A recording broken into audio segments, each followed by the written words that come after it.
안녕하세요. 김한과병원 녹내장센터 전문의 정종진입니다.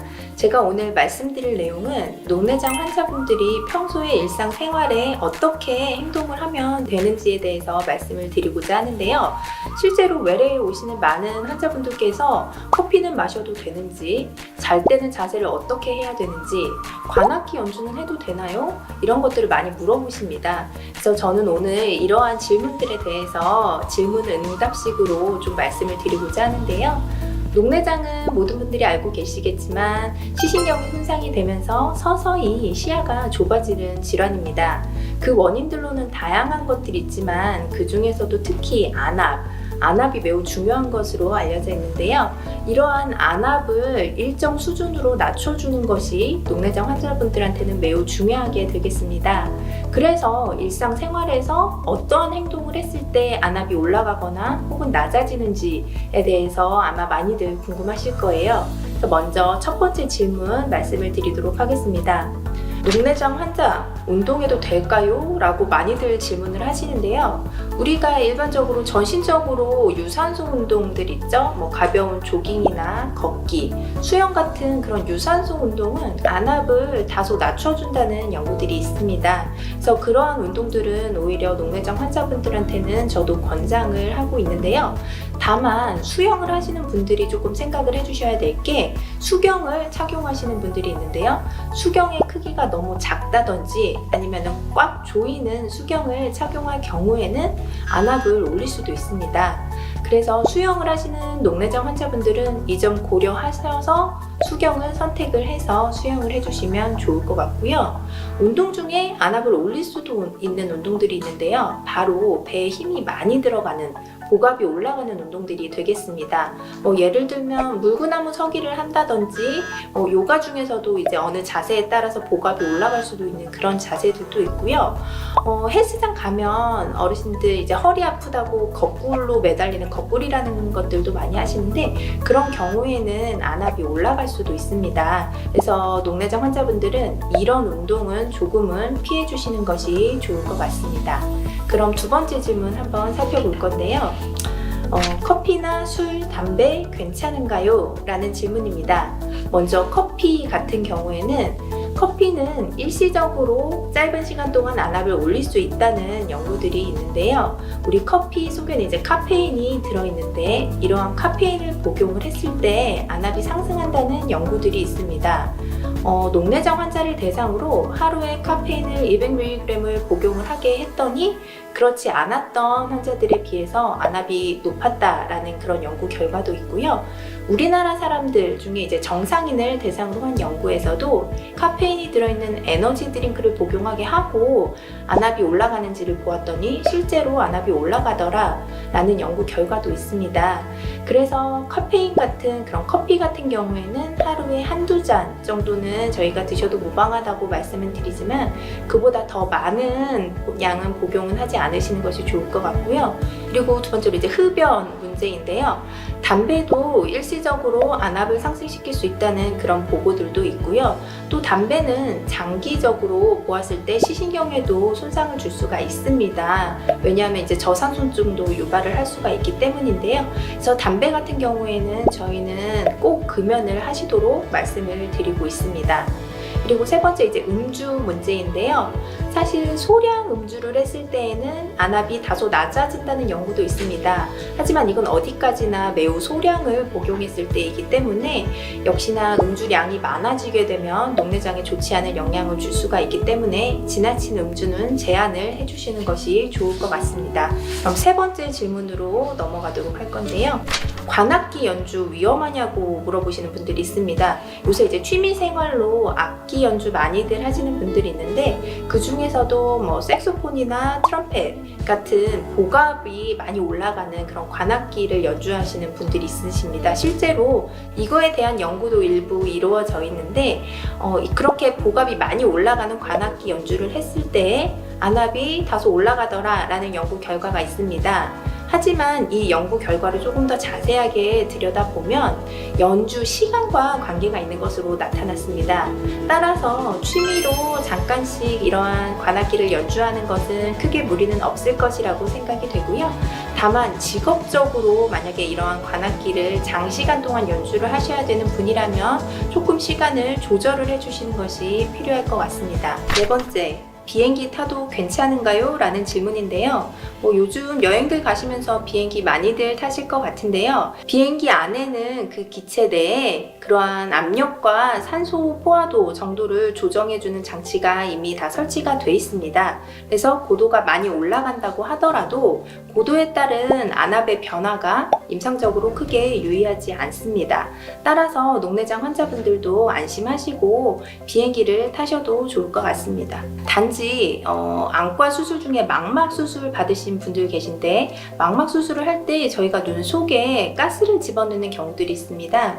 이렇게 눈 속에 가스를 넣은 수술을 받으신 분들 같은 경우에는 고도에 따라서 기압차에 따라서 이 가스가 팽창을 하게 되거든요.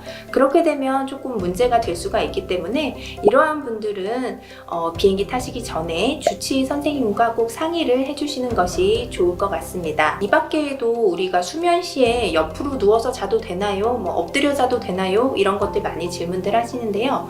엎드려 잔 자세, 특히 손이나 베개로 눈을 눌렀을 경우에는 안압이 올라갈 수 있는 것으로 알려져 있기 때문에 이러한 수면 자세는 조금은 바꿔주시는 것이 좋을 것 같고요.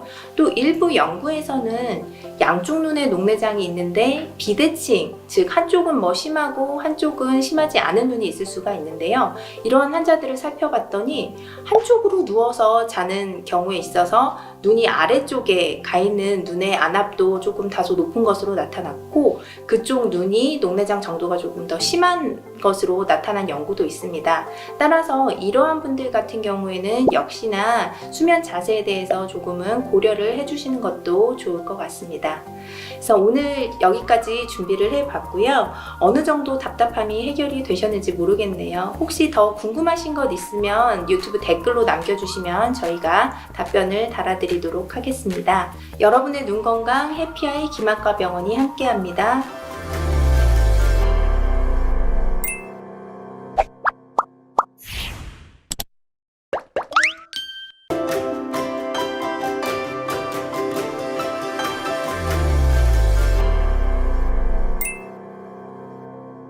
안녕하세요. 해피아이 김학과 병원 녹내장센터 전문의 정종진입니다. 오늘 말씀드릴 내용은 지금 여기 이 앞에 보시다시피 굉장히 많은 약들이 있는데요. 바로 녹내장 약에 대해서 제가 정보를 조금 드리려고 합니다. 제 앞에 놓여있는 이 많은 약들 전부 다 녹내장 약제는 아니지만요. 대표적으로 이 앞에 있는 두 줄과 이 왼쪽에 있는 일회용으로 보이는 이 약제가 현재 저희 병원에서 사용하고 있는 녹내장 약물이 되겠습니다. 오늘은 크게 점한 횟수에 따라서 나눈 다음에 설명을 좀 드리도록 하겠습니다. 이 맨 앞줄에 있는 이 약제들이 바로 저녁에 한 번 점안하는 약제인데요. 여기 있는 자기 전에 넣는 많은 약제들 보시면 여기 트라바탄이라는 약도 있고 타플로탄, 라타로, 루미간, 그리고 잘라탄이라는 약제들이 있는데요. 이러한 약들을 쓰고 계시다면 모두 주무시기 전에 한 번 넣는 그러한 약제들이 되겠습니다. 저희가 자기 전에 점안을 하시라고 말씀드리는 가장 큰 이유는 대부분 주무시는 시간이 비슷하기 때문에 그 시간에 맞춰서 일정한 시간에 넣으시라고 자기 전에 점안하라고 말씀을 드리는데요. 간혹 가다가 나는 8시에 잘 때도 있고 12시에 잘 때도 있다 이러신 분들 계실 수도 있어요. 이런 분들 같은 경우에는 시간을 하나를 정해놓고 저녁에 한 번 그 시간에 점안을 해주시는 것이 매우 중요합니다. 저희가 주무시기 전에 점안을 하라고 말씀을 드렸더니 그렇게 자는 시간이 불규칙하셨던 분들이 역시나 약을 조금 시간을 불규칙하게 넣으셨던 분들이 계시거든요. 그렇게 넣으시면 안 되고 자기 전에 넣는 약 이거는 한 방울 점안을 하면 약이 24시간 효과가 가는 약이기 때문에 꼭 같은 시간에 하루에 한 번 점안을 해주시는 것이 좋을 것 같습니다. 이 약의 부작용에 대해서 간단하게 좀 말씀을 드리고 싶은데요. 저녁에 한 번 넣는 약들 같은 경우에는 아침에 일어났을 때 충혈이 많이 된다고들 말씀을 하시는 분들이 많습니다. 그러한 충혈이 꽤 많은 비율에서 나타날 수는 있는데 처음에는 충혈이 좀 되시지만 사용한 지 한 2주 정도 지나가기 시작하면서 충혈이 감소를 하거든요. 그렇기 때문에 처음에 하루 넣고 눈이 너무 빨개져서 이 약 못 넣겠다 이렇게 생각을 하시면 안 되고 1, 2주 정도는 적은 기간을 가져주시는 것이 매우 중요할 것 같습니다.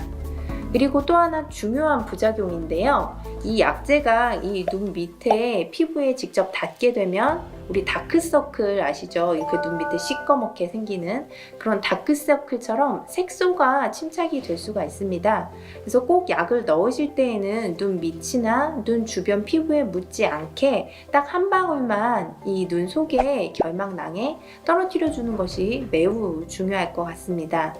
그리고 일부 이 자기 전에 넣는 약재들 중에는요, 우리 눈 위에 이렇게 지방이 도톰하게 올라오신 분들이 있으실 텐데 그 지방을 조금 위축을 시킬 수도 있다고 알려져 있습니다. 그래서 저 이 약을 넣는데 눈이 쑥 들어가요. 눈이 쑥 꺼져요. 사람들이 어디 아프냐고 물어봐요. 이렇게들 말씀하시는 분들이 있는데요.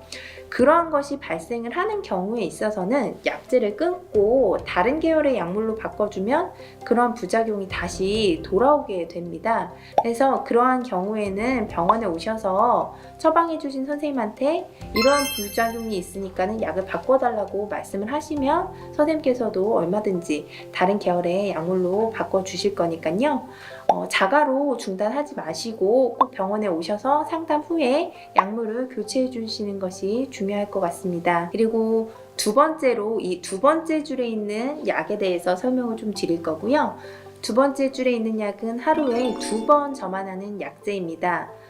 이 약재들은 한 가지 성분으로 된 약재들도 있고 한 가지에 한 가지 더한 1+1이라고도 하는데요. 이러한 혼합제제가 있는 경우들도 있습니다. 이렇게 12시간 저만을 하라고 말씀드리는 이유는 아까 하루에 한 번 넣는 건 한 방울 저만하면 24시간 효과가 간다고 말씀을 드렸었는데요. 하루에 2번 넣는 거는 그럼 한 방울 넣으면 12시간 가기 때문에 저희가 하루에 2번 넣으라고 말씀을 드리는데 간혹 가다가 환자분들이 하루에 2번 잘 넣으셨어요? 이랬더니 아침에도 넣고 점심에도 넣고 왔어요. 이렇게 말씀하실 때가 있거든요. 그거는 잘못된 점안법입니다. 한 방울을 넣으시면 12시간 효과가 가니까 아침에 8시에 넣으셨으면 저녁에도 8시 이렇게 맞춰서 간격을 두시고 넣으시는 것이 가장 효과적인 약물 점화법이 되겠고요. 보통 여기 보이는 이 알파간이라고 말하는 거는 이제 저희가 알파2 아고니스트 성분이라고 하는데요. 이 약재를 사용하시는 분들은 간혹 가다가 많이 가려움증이나 심한 충혈을 호소하시는 분들이 있습니다. 졸음 같은 걸 유발을 할 수도 있거든요. 그래서 본인이 이 약을 쓰고 있는데 제가 방금 말씀드린 부작용이 있으신 경우에는 주치의 선생님한테 말씀을 하셔서 다른 계열의 약재로 역시나 바꿔주셔도 좋을 것 같고요. 또 이 성분이 들어가 있는 약재가 콤비간이라는 약재가 있습니다. 그래서 뭐 알파간이나 콤비간, 브리딘 플러스 같은 약을 사용을 하고 계시다면 혹시 근데 그 약을 썼는데 입이 마르거나 졸립다, 눈이 충혈이 심하다 하실 경우에는 이게 약물 때문에 그렇구나 생각을 하셔서 주치의 선생님한테 꼭 이 증상을 말씀을 해 주시는 것이 좋겠고요. 또 한 가지 보면 여기 이렇게 코소비라고 굉장히 뚱뚱한 애가 있는데요. 이 약도 아침 저녁 2번 넣는 약이 되겠고, 근데 한 가지 주의하셔야 될 게 이 약이 이렇게 이런 병으로 바뀌었습니다. 그래서 이제 병이 바뀌어서 이 약으로 현재 제공이 되고 있습니다. 두 가지 병에 들어있다고 해서 다른 약이 아니고 성분이 똑같은 약이니까는 이 약 대신 이 약이 처방이 되더라도 놀라지 마시고 계속 저만을 해주시면 좋을 것 같습니다. 이러한 코소비나 이제 엘라조, 뭐 아까 말씀드린 콤비간이라는 그런 약재들은 아까 처음에 말씀드린 1+1, 그러니까 약 성분이 2개가 들어가 있는 약재입니다. 근데 이 약들의 공통적으로 들어가 있는 성분이 이제 베타 차단제라는 성분인데요. 한 가지 주의를 해주셔야 되는 게 본인이 평소에 뭐 심장 질환이 있다, 아니면 난천식이 있다, 이러한 분들에서는 이러한 베타 차단제가 들어간 약재를 사용하게 되면 기존에 앓고 계시던 질환이 조금 더 악화가 되는 경향을 보입니다. 따라서 뭐 이러한 약물을 처방받기 전에 환자분이 꼭 저는 이러한 병력이 있다고 말씀을 해주셔야 저희가 이런 계열의 약제를 피해서 처방을 하게 되거든요. 그러니까 본인이 앓고 계신 병력을 감추시는 것보다 꼭 전부 다 말씀을 해주셔서 본인한테 적합한 녹내장 약제를 선택을 받으시는 것이 좋을 것 같고요. 또 이러한 약제들은 넣으실 때 조금 따가움증을 유발을 할 수도 있는데 간혹 환자분들이 오셔서 이 약 너무 따가워요, 너무 독해요 이렇게 말씀을 하시는데요. 이거는 약이 독해서 따가운 게 아니고요. 약물 성분 자체가 따가움증을 유발을 할 수 있기 때문에 따가운 것입니다. 그래서 독하다고 오해하지 마시고 아, 따가울 수도 있구나 라고 알고 점안을 해주시면 좋을 것 같고요. 간혹 가다가 이러한 약제를 사용하고 나서 눈 주변이 퉁퉁 붓고 이렇게 뭐 각질이 생기는 그런 접촉성 피부염이 유발이 되는 분들도 있습니다. 역시 이러한 경우에도 약물을 중단을 하고 다른 계열로 바꾸면 이러한 부작용이 다 해소가 되기 때문에 걱정하지 마시고 이런 게 발생하면 바로 병원에 내원하셔서 역시 꼭 치료를 받아보시는 것이 좋을 것 같습니다. 그러면 이 일회용 약제는 과연 무엇이냐 또 궁금하실 것 같은데요. 이 일회용 약제는 이 병에 들어있는 약제에서 보존제, 방부제라고도 하죠. 그 성분을 뺀 약제들이 되겠습니다. 그래서 기본적으로 이제 뭐 각막에 상처가 많이 생기신다든지 안구건조증이 심하신 분들 같은 경우에는 뭐 보존제가 없는 약제를 저희가 추천을 드리고 있고요. 그렇다면 과연 성분 두 개의 뭐 효과가 차이가 있지 않겠느냐라고 많이 걱정을 하실 수도 있는데 두 개의 효과 차이가 없다는 것이 증명이 됐기 때문에 이러한 약제가 나온 것이니까는요. 본인 눈 상태에 따라서 병에 들어있는 약이든 일회용인 약이든 처방을 받으셨을 경우에는 다 중요하게 사용을 해주시는 것이 좋을 것 같습니다. 그리고 한 가지 중요한 건 이 일회용 약제는 말 그대로 한번 쓰고 버려야 되는 약제입니다. 따라서 뚜껑을 따고 한번 쓰고 버리시고요. 뚜껑을 닫아서 다시 하루 이틀 사용을 하시는 것을 추천드리지는 않습니다. 환자분들께 제가 꼭 말씀드리고 싶은 게 있는데요. 어떤 분들은 약을 많이 넣으면 안압이 빨리 떨어지고 녹내장이 그만큼 더 좋을 거라고 생각을 하셔서 약을 금방금방 많이 소모를 하고 오시는 분들이 계시는데요. 여기 있는 약들은 다 한 방울 점안했을 때 최대의 효과를 볼 수 있게끔 제조가 되어 있는 약들입니다. 따라서 한 번 넣으실 때는 딱 한 방울만 점안을 하시는 게 환자분께 가장 좋다는 거 알고 계시면 좋을 것 같고요. 이렇게 많은 약 중에 어떤 약을 써야 될지 굉장히 환자분도 고민이 되시겠지만 의사들도 고민이 될 때가 많습니다. 저희가 이러한 약제들 중에 한 가지를 선택을 할 때에는 환자분의 개개인 특성에 맞춰서 선택을 하기 때문에 처음에 말씀드렸다시피 환자분이 앓고 계신 질환이나 불편한 점을 전부 다 말씀을 해 주셔야 본인한테 가장 맞는 녹내장 약을 선택을 하실 수 있을 것 같습니다. 오늘 이상으로 이 녹내장 약물에 대해서 간단하게 말씀을 드렸는데요. 보다 더 궁금하신 사항은 밑에 리플로 달아주시면 제가 시간 날 때마다 답글로 달아드리도록 하겠습니다. 여러분의 눈 건강 김안과 병원이 함께합니다. 안녕.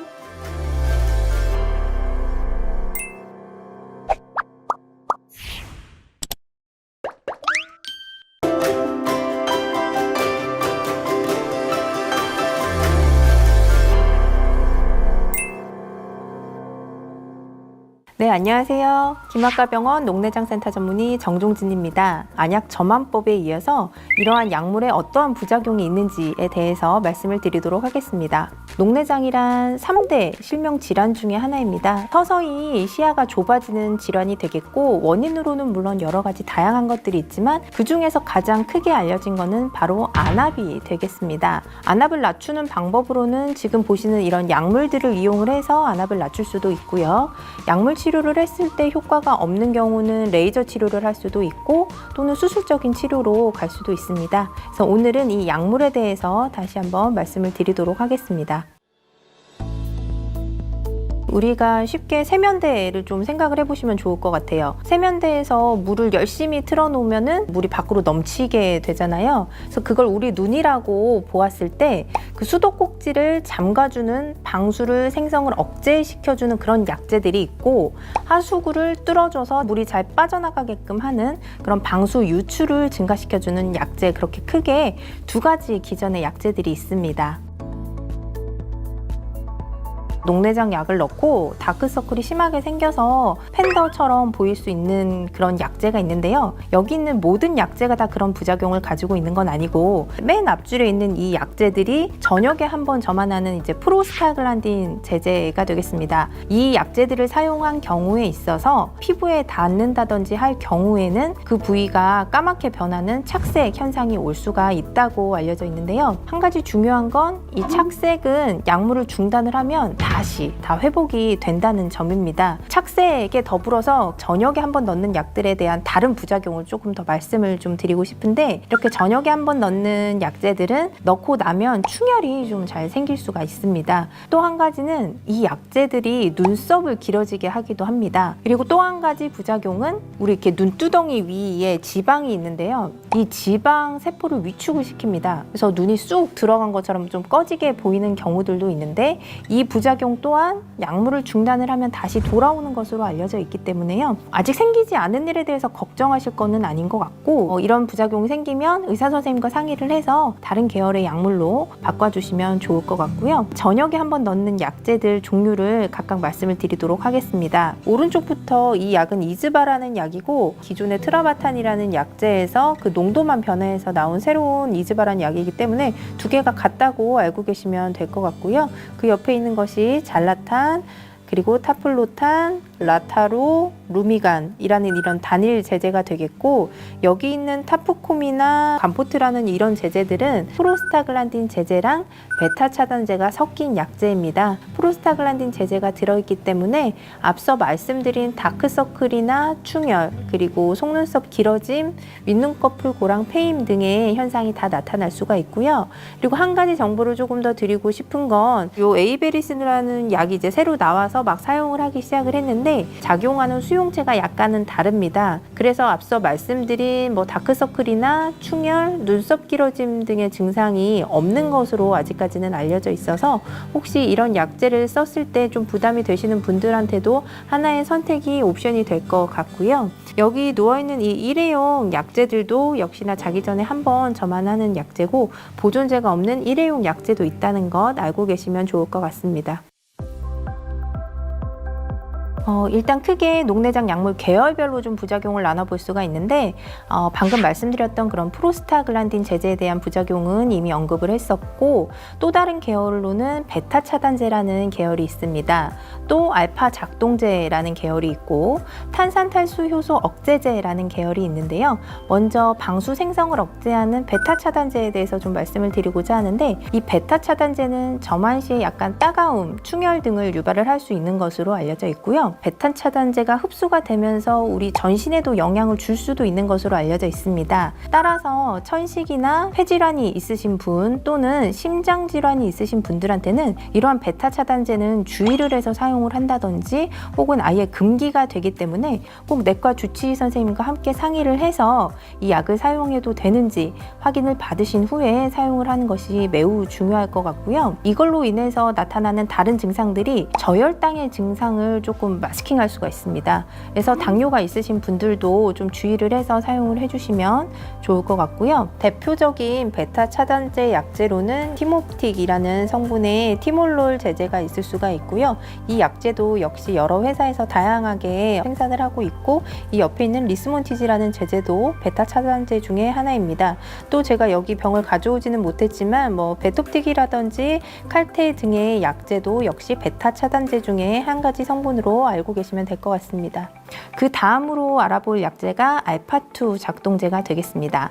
알파2 작동제 또한 충혈을 유발할 수 있는 약으로 알려져 있는데, 여기서 한 가지 중요한 건, 어떤 분들은 저는 그 약을 넣으면 충혈이 싹 사라지는데요? 라고 말씀을 하시는 분들이 있는데, 그거는 일시적으로 혈관을 수축시키는 현상 때문에 충혈이 사라지는 거지, 오히려 시간이 지나면서 한번 충혈이 발생을 하면 리바운드로 더욱 심한 충혈을 유발을 할 수도 있기 때문에, 그런 경우에는 역시 다른 계열의 약물로 좀 바꿔주는 것이 좋겠고, 이 알파2 작동제 같은 경우에는 눈에 가려움증을 좀 유발을 할 수 있는 것으로 알려져 있습니다.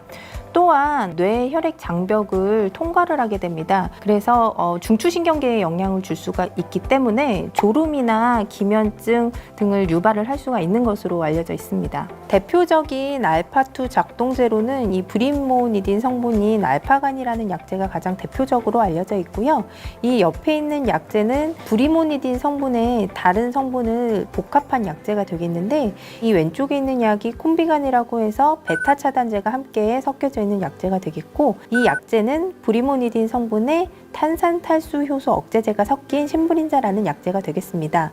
또 이러한 콤비간 제제 성분이 일회용으로 나와 있는 약제도 있고, 이 알파간이라는 약제가 일회용 성분으로 브리딘티라는 약제도 있고, 제가 언급하지 않더라도 병원마다 쓰는 약제가 다 다르기 때문에 약물의 종류는 다양하다고 알고 계시면 될 것 같습니다. 마지막으로 말씀드리고 싶은 게 이제 탄산탈수 효소 억제제 계열의 약제가 되겠습니다. 이 약제들은 쓴맛을 좀 유발을 할 수 있는 것으로 알려져 있습니다. 그래서 약을 넣고 뭐 입맛이 써요 이렇게 말씀하시는 분들도 이제 종종 볼 수가 있는데요. 약이 목 뒤로 넘어가지 않게 약을 점안하신 후에 여기 눈물점을 좀 눌러주시면 그러한 쓴맛이 덜 난다고도 알려져 있기 때문에 그런 방법을 한번 이용을 해보시면 좋을 것 같고요. 또 이 약제가 현타액으로 이루어져 있습니다. 투명하지 않은 약이 눈에 들어가면 당연히 조금 시야가 뿌옇게 보일 수가 있겠죠. 근데 역시나 그 뿌연 증상도 한 5분 정도 지나서 안약이 흡수가 되면 다 호전이 되는 거기 때문에요. 너무 걱정하지 마시고 일시적인 현상이라는 것 알아두시면 좋을 것 같고, 이 탄산탈수 효소 억제제 같은 경우에는 여기 있는 안약뿐만이 아니고 먹는 약으로 저희가 이제 복용을 하게 하는 약제들이 있는데, 메조민이라든지 아세타졸 같은 그런 상품명의 약물이 바로 이 탄산탈수 효소 억제제가 되겠습니다. 이 약제들은 굉장히 주의를 해서 사용을 해야 되는데요. 신장에 돌이 있으셨던 분, 그런 분들에게서는 돌이 더 생기게 할 수도 있는 부분이 있고, 이게 신장으로 대사가 되기 때문에 기존 신장 기능이 떨어지신 분들한테는 역시나 금기가 되겠습니다. 그리고 이 약제는 설포나마이드 계열의 알러지가 있으신 분들한테는 또 스티븐 존슨 증후군이라는 좀 무서운 질환을 유발을 할 수도 있어서 꼭 이 약을 처음에 복용하시고 나서 뭐 두드러기가 있다든지 피부 병변이 발생을 하면 그 즉시 약물을 중단하고 주치의 선생님하고 상의를 꼭 해주시는 것이 좋을 것 같고요.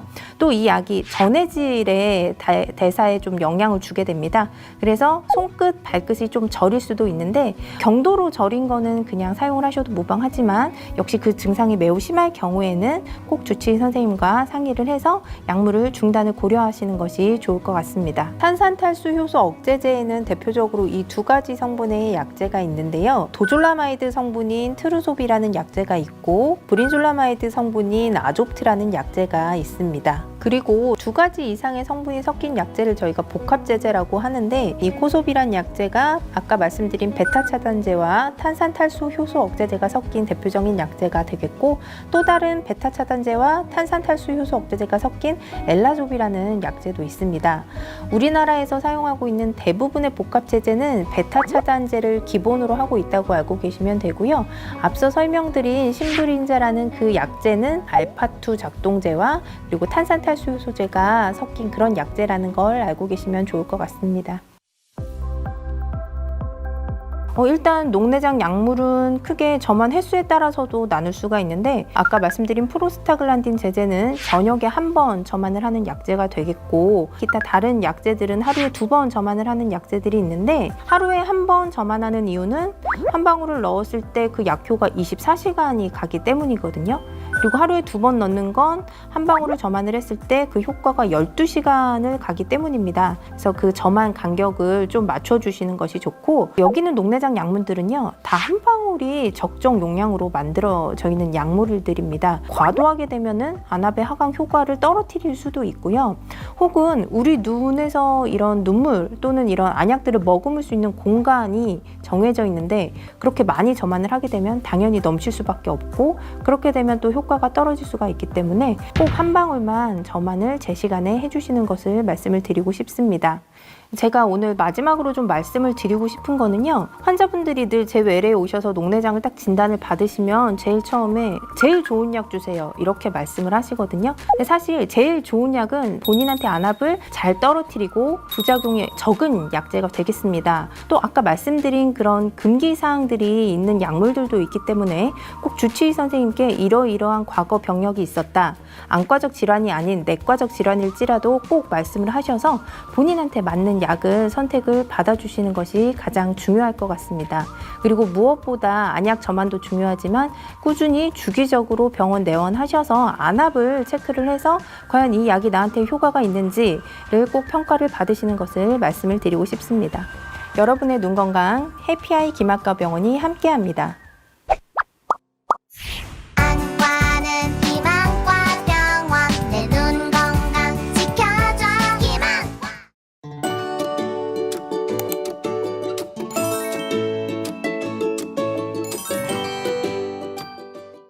안녕하세요. 김학과병원 녹내장센터 전문의 정종진입니다. 제 앞에 있는 다양한 안약들 보이시나요? 녹내장을 진단받고 안약을 넣기 전에 내가 처방받은 안약이 뭐였지? 어떻게 쓰는 거지? 이렇게 헷갈려 하신 분들이 굉장히 많더라고요. 제가 3년 전에 녹내장 안약에 대한 영상을 찍었었는데요. 여기를 참고하시고요. 오늘은 이전 영상에서는 소개해드리지 않았던 영상 이후에 새롭게 나온 약물들이 있습니다. 이 안약에 대해서 소개해드리는 시간을 가져보도록 하겠습니다. 녹내장은 많은 분들이 알고 계시는 것처럼 안압이 높아져서 시신경을 압박해서 생기는 질환이라고 알고 계실 텐데요. 이 안압은 절대적으로 높은 수치의 안압이 아닌 환자분들 각자 시신경이 견딜 수 있는 압력보다 높은 안압이 시신경을 손상을 유발을 한다고 이해를 해주시면 좋을 것 같습니다. 이러한 녹내장은 안압 외에도 여러 가지 원인들이 있을 수가 있지만 녹내장의 치료로는 거의 유일하게 안압을 낮추는 것만이 녹내장의 진행을 늦출 수 있다고 여러 연구를 통해서 알려져 있기 때문에 저희가 안압을 낮추는 치료를 집중적으로 시행을 하고 있습니다. 조금 더 쉽게 설명을 해보자면 고혈압이나 고지혈증에서 심혈관계 질환을 예방을 하기 위해서 혈압과 중성지방을 관리하는 것처럼 녹내장도 시야 결손의 진행을 예방하기 위해서 안압을 관리한다고 생각해 주시면 좋을 것 같습니다. 두 개를 비슷하게 생각해 주시면 좋을 것 같은데 고혈압이나 고지혈증이 완치라는 개념이 없이 평생 꾸준히 관리하셔야 하는 질환인 것처럼 녹내장도 완치라는 개념보다는 안압을 평생 관리를 하셔서 시야 결손을 늦추신다, 이렇게 생각을 해주시면 좋을 것 같습니다. 지난 영상에 이어 새로 나온 녹내장 약물에 대해서 간단히 말씀을 드리도록 하겠습니다. 먼저 첫 번째 약물입니다. 이 약제는 에이베리스라는 약인데요. 이 약은 저녁에 자기 전에 한 번만 점안하는 약제가 되겠습니다. 이전 영상에서 보셨을 때 자기 전에 한 번 점안하는 약제의 부작용으로 가장 많이 호소하셨던 것이 바로 눈 주변에 팬더처럼 피부 착색이 돼요. 그리고 윗눈꺼풀이 푹 꺼져요 라고 말씀하시는 그런 지방 위축이 될 텐데요. 무색 투명한 약인 에이베리스는 똑같이 저녁에 한 번 점안하는 약제지만 작용하는 수용체가 앞서 설명드렸던 약과는 조금 달라서 기존 안약처럼 속눈썹이 길어지고 짙어진다든지 눈 주변에 색소가 침착된다든지 하는 그러한 부작용이 없습니다. 따라서 해당 증상을 겪고 계셨던 분들한테는 이 약제가 조금 좋은 대안이 되지 않겠나 라고 생각을 해볼 수도 있는 그러한 약제가 되겠고요. 다만 이 약제는 모든 환자분들이 다 사용을 하실 수 있는 것은 아니고 기존에 백내장 수술을 시행하셨던 분이나 수정체가 없는 무수정체안의 경우에는 이 약을 사용하게 되면 황반이 붓는 황반 부종이 생기실 수도 있습니다. 그래서 그러한 환자분들한테는 이 약제는 금기사항으로 이미 되어 있습니다. 안압하강 효과도 다른 약제와 비슷한 것으로 알려져 있기 때문에 녹내장 1차 치료제로도 사용할 수 있다고는 되어 있기는 하지만 점안시 자극감이나 눈 따가움, 충혈은 기존 약제에 비해서 조금 더 있을 수 있다고도 알려져 있고요. 일부에서는 약을 점안한 후에 시력이 좀 불편해졌다, 눈이 부시다 라고도 말씀하시는 환자분들이 있는 경우들이 있습니다. 따라서 이 약제를 쓰시고 조금 불편감을 느끼셨다면 처방해 주신 주치의 선생님과 꼭 상의를 해보시는 것이 좋겠고요. 물론 이러한 불편감은 약을 중단하면 모두 호전이 되는 증상들이 되겠습니다. 그 다음으로 소개해드린 약은 비줄타라는 약제가 되겠습니다.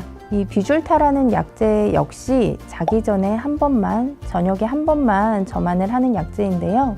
기존에 사용하고 있었던 프로스타글란딘 제제에 산화질소기가 더해진 약제가 되겠습니다.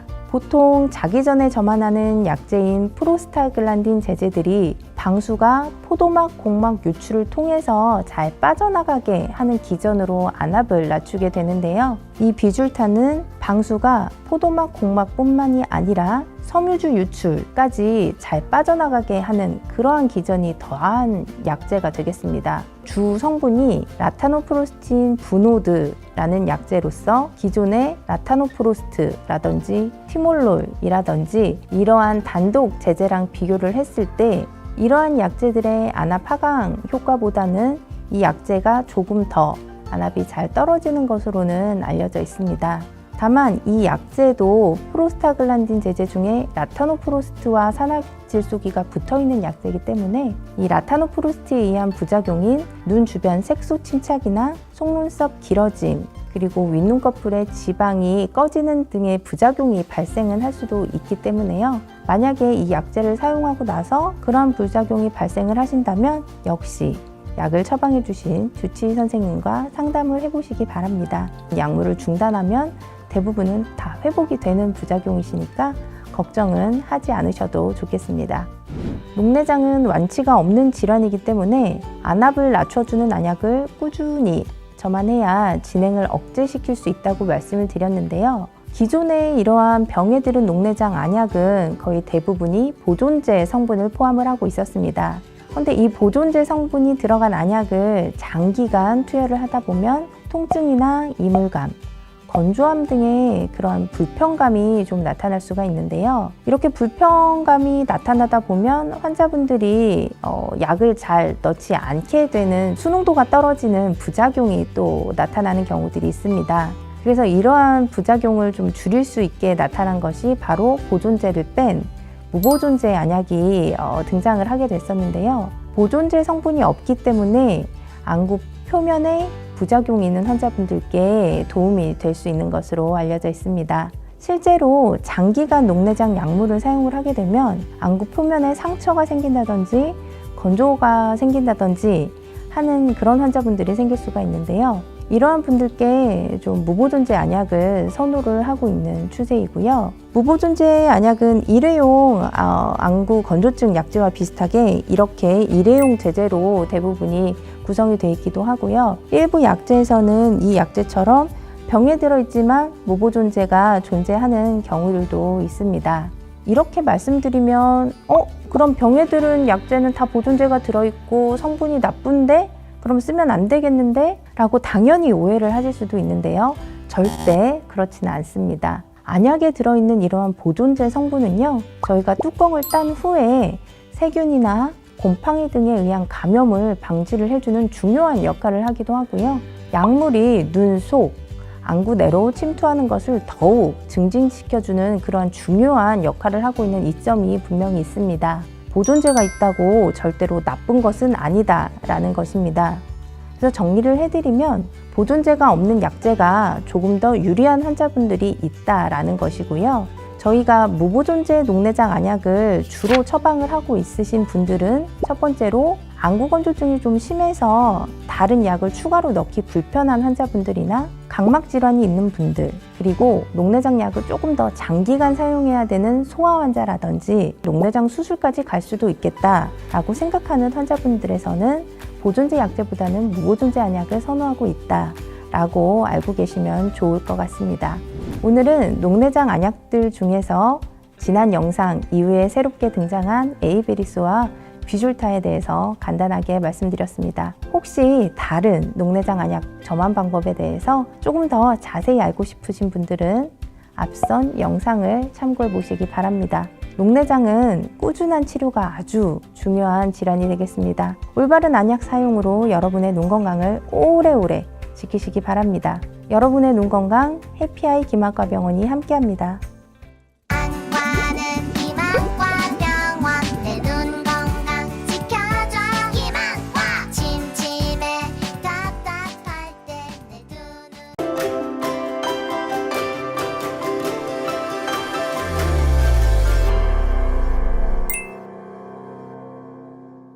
안녕하세요. 의사 출신 기자 동아일보 이진한 의학 전문기자입니다. 이번 주제는요, 바로 녹내장.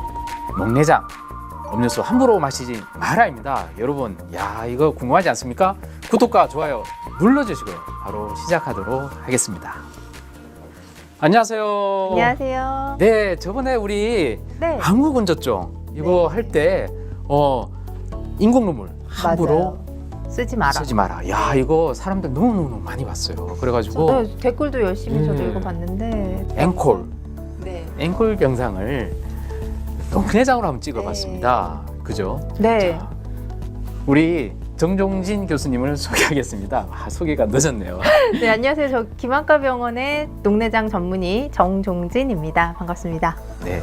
자 이번 주제가요 사실 녹내장인데요. 네. 일반인들 녹내장 그러면 녹슬은 거 그런 거 연상하는데 그게 아니죠. 지금 그렇죠. 녹내장 어떤 겁니까? 일단 녹내장은 네. 시신경이 약하게 타고나신 분들이 계신데 그 시신경이 견딜 수 있는 압력보다 더 높은 네네. 압력이 눈에 작용을 하면서 네네. 시신경에 손상이 오고 그로 인해서 시야가 점차적으로 좁아지는 질환이 되겠습니다. 네. 제가 여기서 문제 하나 드려볼까요? 네네.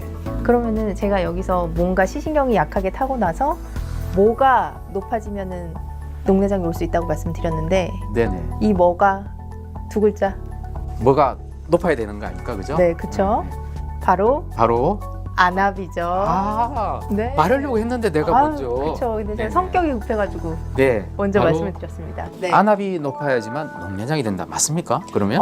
네. 근데 그 높다는 게요, 절대적인 수치를 의미를 하는 거는 아닙니다. 아, 그렇습니까? 왜냐하면 어떤 네네. 사람은 안압이 25여도 이제 저희가 보통 정상 안압 범위를 10부터 21 정도라고 말씀을 드리는데 네. 어떤 분들은 안압이 25여도 녹내장이 발생하지 않고요. 네네. 어떤 분은 안압이 15인데도 녹내장이 생기는 분들이 있습니다. 아 그렇군요. 네. 그게 바로 왜 그런 거죠? 이게 보통 정상인데도 녹내장이 생긴다. 이게 이해가 안 되는데, 그죠? 네. 그거는 그 환자분이 그 정도의 압력을 견딜 네네. 수가 없는 시신경 정도를 가지고 있기 때문인데요. 네네. 특히 우리나라나 일본 같은 동양에서는 안압이 정상 범위에 있어도 녹내장이 잘 발생하는 정상 안압 녹내장 야, 비율이 그렇군요. 높습니다. 네. 그러면 사람들이 생각에 안압이 높아지는 측정을 해야지 녹내장이라고 진단을 받는데 네. 정상 안압인데 어떻게 무슨 수로 진단을 받는 겁니까? 그래서 저희가 가장 기본적으로는 물론 안압 측정을 하는 것도 녹내장 진단에 굉장히 중요하긴 하지만요. 네네.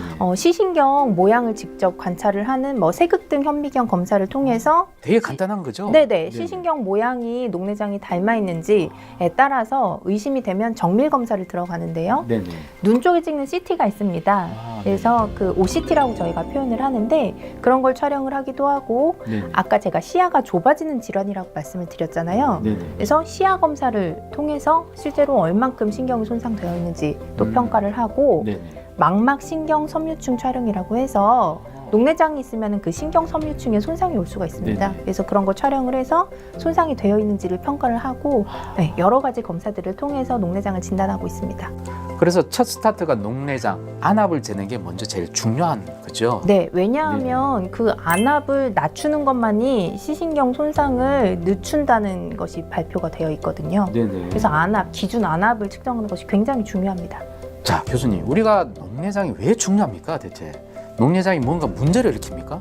그쵸. 아까 제가 시야가 좁아지는 질환이라고 했잖아요. 네네. 근데 네. 보통 중심부 시야가 좁아질 때도 있지만 주변부부터 서서히 좁아지거든요. 진짜요? 네. 와, 이렇게 좁아지면 이제 못 본다는 거네요, 그죠? 이렇게 그쵸. 고개를 안 들리면. 네, 그렇게 될 수가 있는데 문제는 서서히 주변부부터 만약에 좁아지면 말기가 될 때까지 본인이 모르는 거죠, 이제. 아, 세상에. 네. 아, 그래서 우리가 녹내장이 3대 실명의 하나다라고 하는 거잖아요. 네. 오늘은 중요한 녹내장에 대해서 한번 집중해 보도록 하겠습니다. 이번 주제가요, 녹내장 음료수 함부로 마시지 말라. 이거 네. 주제인데요.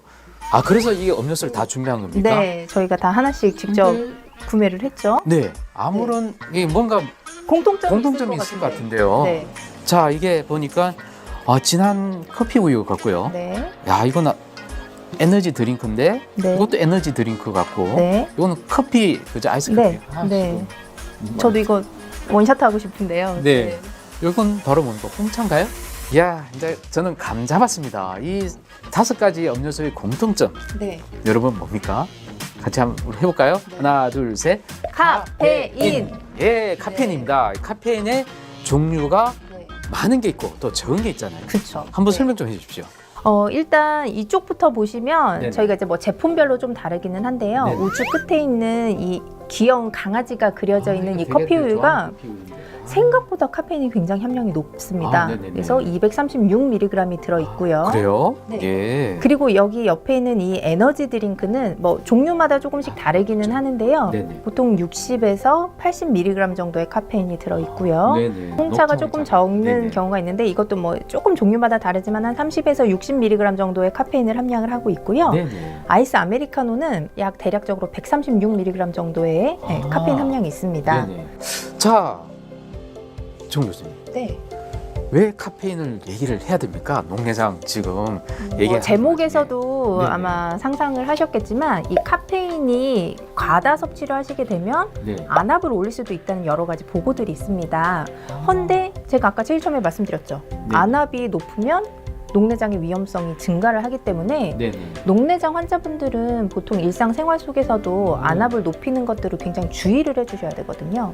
그러면요, 우리 보통 성인이 카페인 섭취 하루 적정량이 어느 정도 될까요? 보통 권장 섭취량이 한 하루에 400mg 정도. 그럴까요? 네, 네네. 그렇게 되어 있습니다. 그러면 우리가 이제 아메리카노 아까 여기 한 130에서 140 정도 되는데 한 뭐 3잔 정도 괜찮을까요? 어떻습니까? 그래서 저는 보통 네. 녹내장 환자분들한테는요, 커피는 하루에 한 잔, 많으면 이제 뭐 2잔까지는 복용하셔도 된다고 말씀을 드리는데요. 네. 그래도 가능하다면 요새 디카페인 커피 많이 있잖아요. 그래서 네. 그런 거를 드시도록 하던지 네. 아니면은 티 중에서도 뭐 카모마일 티 같은 경우는 카페인이 없거든요. 그런 티 종류로 좀 대체해서 드시도록 말씀을 드리고 있습니다. 자, 우리가 그냥 지나치면 의사로서 우리 시청자분들한테 용납할 수 없죠. 네. 직접 한번 카페인을 섭취해 보면 확실히 안압이 오르는지 안 오르는지 한번 네. 해보는 게 어떨까요? 그래서 저희가 사실 이 편을 찍기 전에 네네. 준비를 했습니다. 자, 카페인이 과연 안압을 어느 정도 올릴지 저희들이 한번 희생양이 돼서 여러분들께 보여드리겠습니다. 여기도 높아요? 17.7 나왔습니다. 자, 오른쪽 18.9 나왔습니다. 정상입니까? 네, 정상 범위에 있습니다. 자, 카페인이 든 성분 대표적인 2가지를 저희들이 준비를 했습니다. 우리가 이걸 마시고 난 다음에 정확히 1시간 반 뒤에 안압을 측정해 보도록 하겠습니다. 하기 전에 가위바위보 해서 결정하도록 하겠습니다. 뒤로 돌까요? 자, 하나, 둘. 다시요? 아니요, 네. 아, 제가 이겼습니까? 드시죠. 감사합니다. 자, 그러면 마시도록 해볼까요? 네. 아우, 한 양 번에 다 많은데 먹어야 괜찮을까요? 네. 야, 숨도 안 쉬고 드시네. 저 이거 한 번에 다 먹어본 거 처음이에요. 와, 없어요. 이야, 안압이 얼마나 높아지는지 저도 궁금해요. 한번 이따가 각자 측정해 보도록 해보겠습니다. 이따 봬요. 기대하세요. 기대하세요.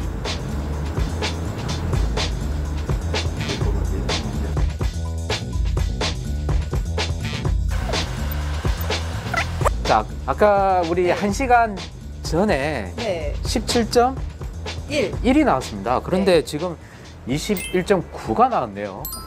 5점 정도가 네, 올랐습니다. 4점? 네, 뭐. 자, 그러면 제가 한번 해볼까요? 네.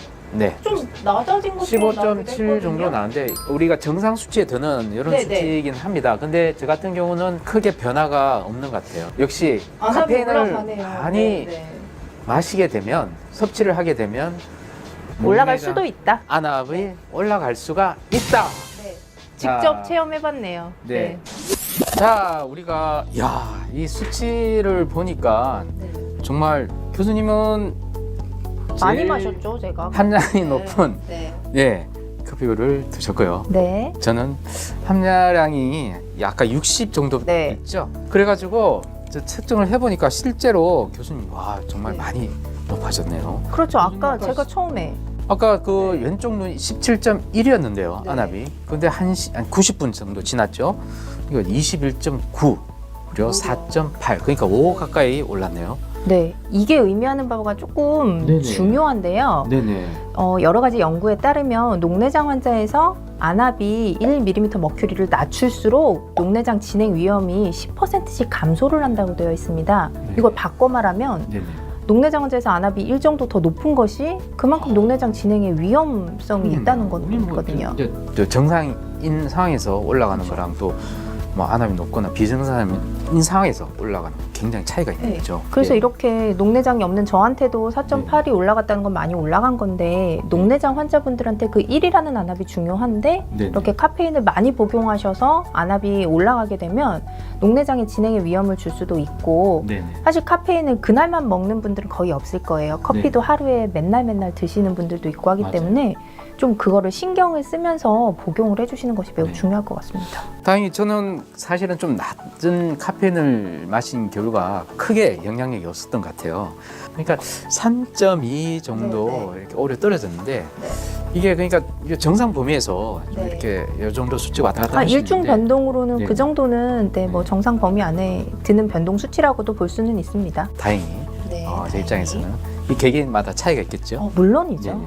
자, 그래서요 우리가 이제 카페인에 대해서 이 녹내장과 관계 이런 걸 좀 네. 해봤죠. 그래서 녹내장 카페인 함부로 먹지 마라. 뭐 이렇게 좀 얘기를 해도 될 것 네. 같은데요. 평소에 우리가 마시는 걸 한번 좀 체크를 해보면 대략 네. 카페인 섭취량도 대강 알 수 있을 것 같고 네. 요즘 모든 음료수에 바로 성분명이 다 표시가 돼 있고 그죠? 네. 그래서 그걸 한번 잘 체크 꼭 해 주셔야 될 것 같습니다. 맞습니다.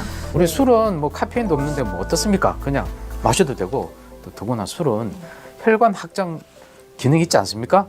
그래서 환자분들이 음주해도 되냐고 많이들 물어보세요. 아, 진짜요? 네. 그렇죠. 저도 궁금해요, 갑자기. 그렇죠. 근데 제가 말씀드리고 싶은 거는 사실 굉장히 소량의 음주는 오히려 안압을 조금은 낮출 수도 있다고 보고는 돼 있지만요. 네네. 그건 어디까지나 한 잔 정도의 소량일 뿐이고요. 네네. 많이 대량으로 복용을 하시게 되면 역시나 안압을 많이 올릴 수가 있습니다. 근데 약간 좀 얼굴 불그락 정도, 뭐 한두 잔 정도는 괜찮을 것 같은데 그 이상 마시면 좀 그렇죠. 그래서 녹내장 영향이 저도 있을 것 같습니다. 늘 네. 한 잔, 많게는 2잔 정도만 드시라고 하고요. 네네. 네. 와, 그렇군요. 그 정도만 해주시는 게 좋을 것 같아요. 술까지, 담배는 어떻습니까? 흡연은 한 네네. 개 피도 저는 추천을 해드리지 않습니다. 그렇습니까? 왜냐하면은 네네. 흡연 자체도 안압을 올릴 수가 있다고 되어 있거든요. 자, 녹내장과 우리 음료수, 그다음에 각종 식품에 대해서 알아보는 시간을 가졌는데요. 녹내장 땡땡땡 함부로 먹지 마라. 여러 가지가 많이 있습니다. 꼭 기억해 주시고요. 네. 자, 도움이 되셨나요? 그러면 구독과 좋아요는 눈 건강에 좋습니다.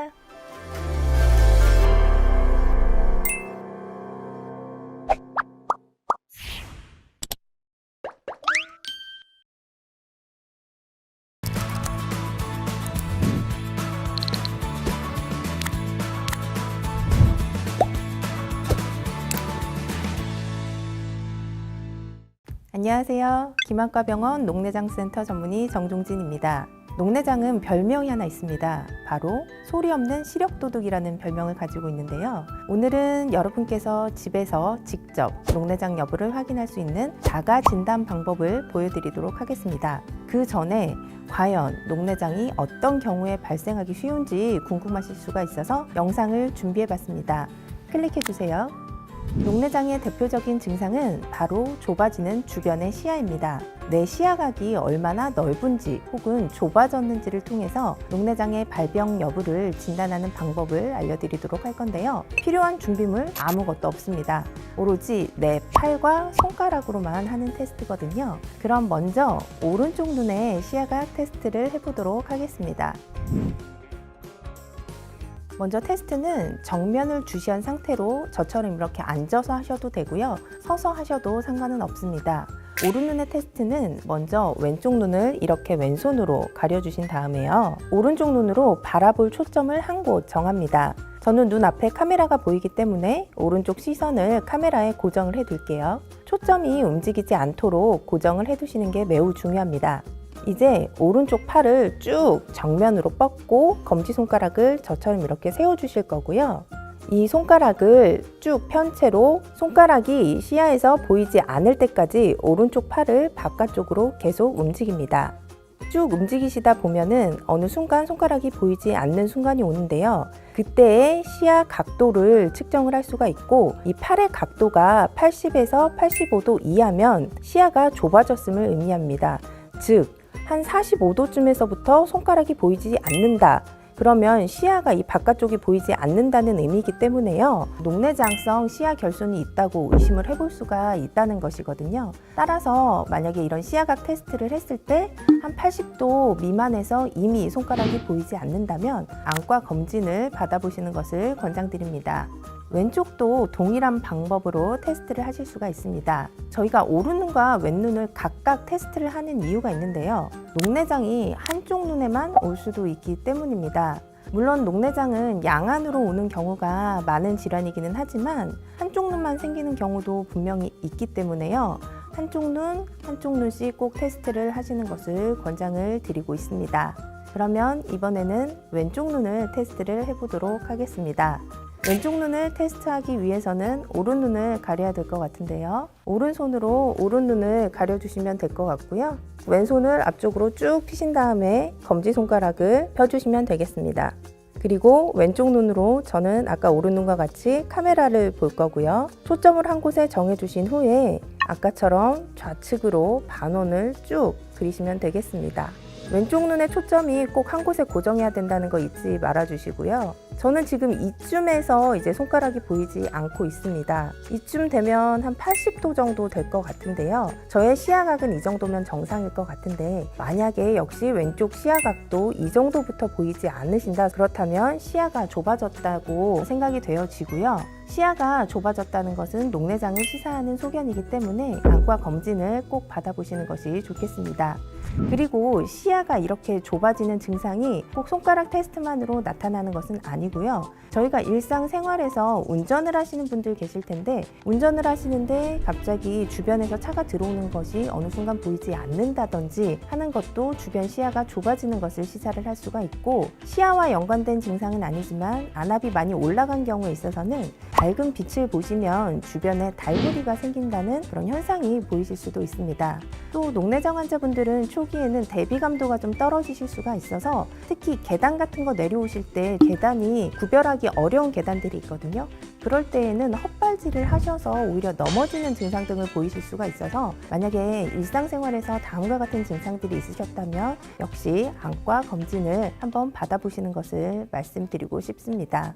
앞서 제가 보여드렸던 진단법에서 각도가 80% 이상이 나왔다거나 혹은 이하가 나왔다고 해서 이건 녹내장이다, 이건 녹내장이 아니다 라고 구분 지을 수 있는 것은 아니고요. 어디까지나 집에서 간단하게 해볼 수 있는 자가 진단 테스트라는 것 잊지 마시고 가장 정확한 것은 증상이 있을 때 안과를 방문하시는 것 잊지 말아 주셨으면 좋겠습니다. 여러분의 눈 건강 해피아이 김안과 병원이 함께합니다. 안과는 김안과병원 내 눈 건강 지켜줘 김안과 침침해 답답할 때 내 눈은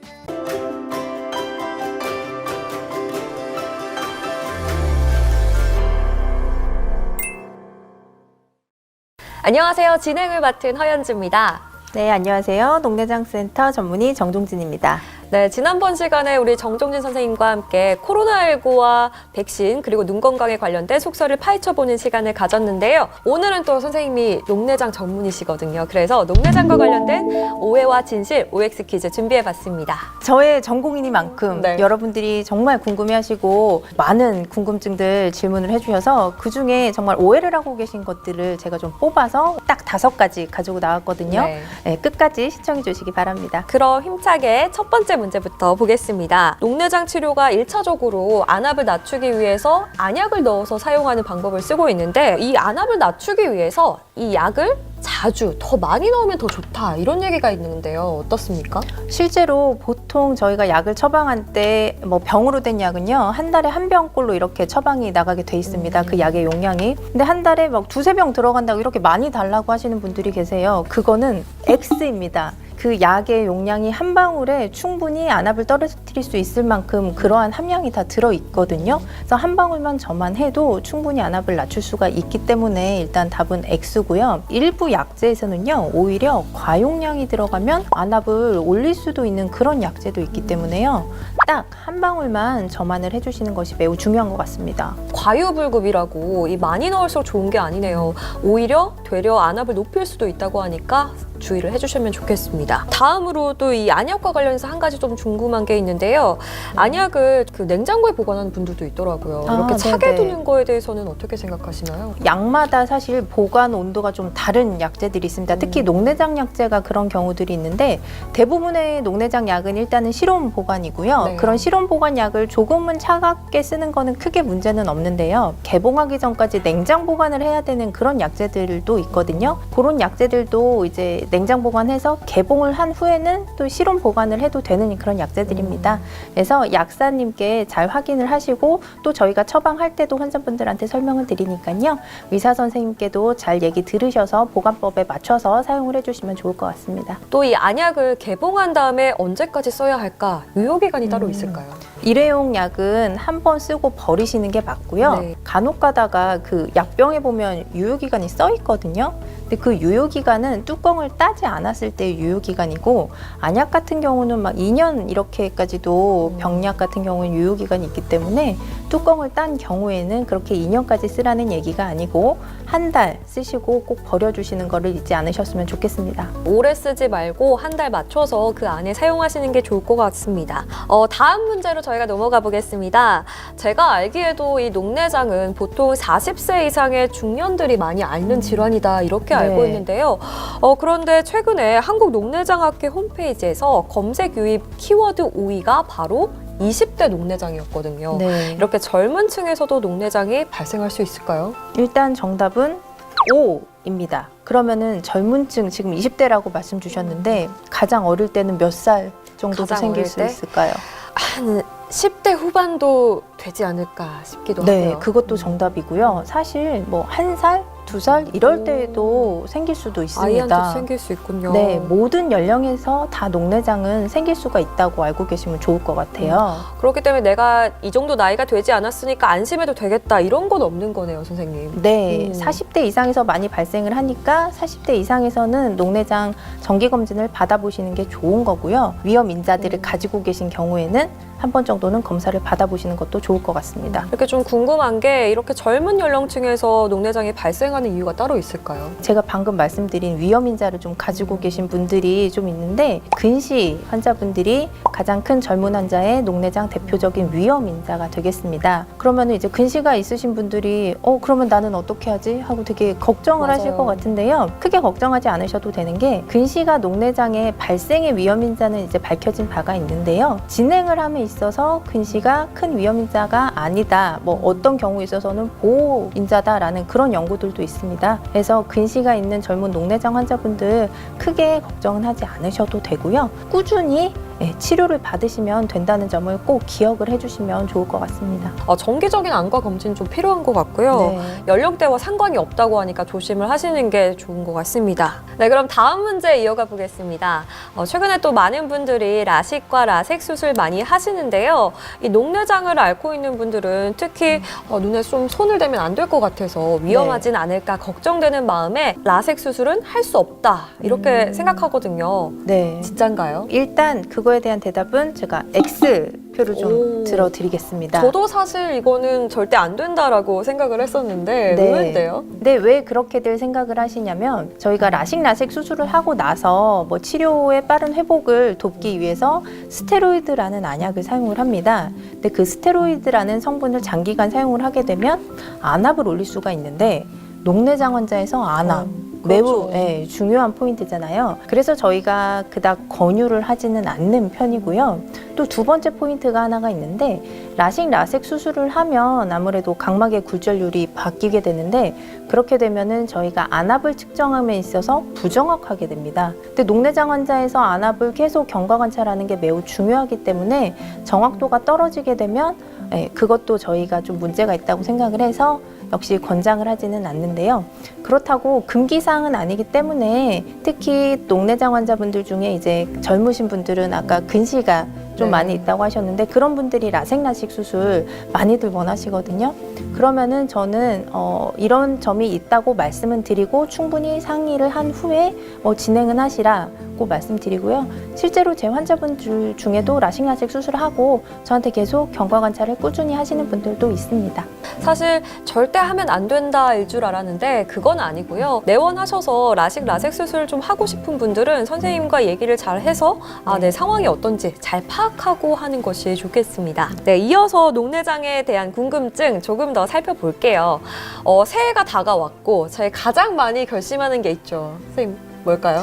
저는 새해가 되면 다이어트를 해야겠다. 맞습니다. 네, 그런 다짐을 저도 매해 그렇고 하죠. 모든 분들이 정말 다이어트에 관심이 많으시잖아요. 네. 또 이런 놀라운 질문이 있었네요. 한간에는 이렇게 살이 찌면 녹내장이 심해진다. 녹내장에 걸릴 수 있다라고 네. 하는데 사실일까요? 네. 대답 먼저 일단 드리고 네, 이럴 대답은 때는 꼭 나오는 게 세모더라고요. 네, 맞습니다. 세모. 제가 여기서 먼저 하나를 아나운서님께 질문을 하고 싶은데 네. 혹시 대사증후군이라는 말 들어보신 적 있어요? 그럼요. 대사증후군 이 신진대사와 관련된 증후군이다. 이렇게 알고 있거든요. 신진대사와 관련된 그런 질환들이 이제 여러 가지가 발생한 것들을 묶어서 그런 증후군이라고 말을 하고 저희가 흔히 알고 있는 뭐 당뇨나 고혈압, 고지혈증 그런 것들이 이제 발생한 분들을 이제 묶어서 말을 하는데 그러한 개별적인 요소들이 녹내장 위험 인자다라는 것들이 밝혀진 바는 있습니다. 대사증후군 있는 환자들 가끔 보면 굉장히 마르신 분들도 계시거든요. 그런 마른 분들 봤을 때 저희가 살이 쪘다라고 표현은 하지는 않잖아요. 그래서 그런 살이 쪘다라는 개념을 좀 생각을 해보면 체질량 수치가 높은 분들이 과연 그러면 녹내장이 잘 생길 것이냐 그런 질문을 하셨다고 생각을 해볼 수가 있을 것 같고요. 사실 이거에 대한 연구도 많이 이루어져 있습니다. 우리나라에서도 있고 다른 나라에서도 있는데 연구마다 답이 다르거든요. 네. 그래서 이건 아직까지 저희가 더 연구를 해봐야 되는 포인트인 것 같고 정답은 세모입니다. 네, 그럼 벌써 또 마지막 문제입니다. 녹내장 네. 관련된 얘기 해볼 텐데 이 녹내장 환자분들이 정말로 가장 우려하는 것 바로 실명에 대한 두려움인데요. 네. 이 녹내장이 황반변성, 당뇨 망막병증과 합쳐서 3대 실명 안질환이라고 꼽히고 있다고 합니다. 제가 일단 실명 안질환이라고 말한 것에서 좀 무섭기도 한데요. 녹내장이 생기면 시력을 잃게 된다. 맞을까요? 일단 이거에 대한 대답은 제가 O를 드리겠습니다. 사실 뭐 녹내장 환자 1000명 중에 1명만 실명을 해도 제가 O는 들어야 되니까는 들은 거고요. 녹내장 환자분들이 100% 다 실명을 한다. 그런 의미로 O를 들은 거는 아니라는 점을 일단 제일 처음에 말씀을 드리고 싶습니다. 녹내장을 치료하지 않고 방치를 할 경우에 있어서는 실명을 할 수 있다는 부분이고요.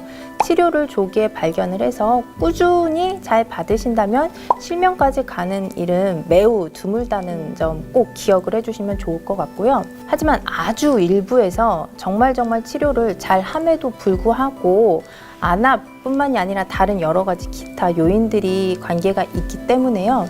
그런 경우에 있어서는 10% 미만에서도 실명을 하더라라는 그런 연구 결과도 있기는 하기 때문에 좀 꾸준히 관리를 하는 것이 매우 중요할 것 같습니다. 반드시 실명으로 이어지는 게 아니라 방치를 하면 그럴 위험이 높고요.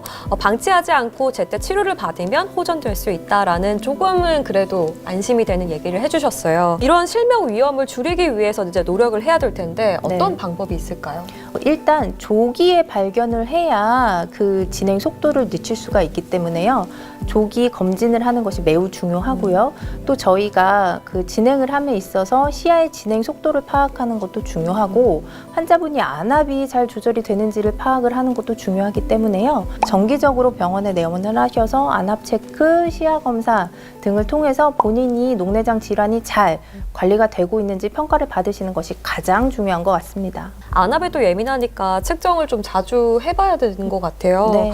그래서 오늘 녹내장 환자분들이 많이 보셨을 텐데 이런저런 오해와 진실들이 있었을 거거든요. 여러분들께 오늘도 좀 녹내장 관련해서 유익한 시간이었길 바랍니다. 평소에 저한테 많은 질문 주셨던 것들을 좀 묶어서 오늘 말씀을 드렸는데요.